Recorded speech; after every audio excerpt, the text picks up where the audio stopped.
Bakit palagi kang nagagalit kapag inuutusan ka? O kaya naman kapag sinasaway ka ay palagi kang galit? Alam mo ba na palagi kitang tinitingnan? Oo, nasa bintana nyo lang ako. Pinapanood kita.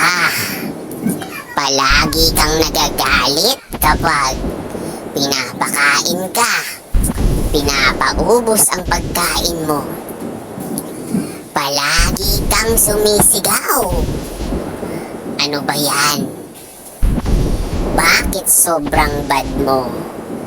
Gusto mo ba na magalit rin ako sa'yo, ha? At maging bad? Tulad mo? Kaya naman, magpakabait ka na. Dapat nakikinig ka lagi.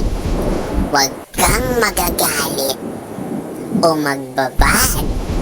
Okay ba yun? O siya, aalis na ako, ha? Babantayan kita. Paalam!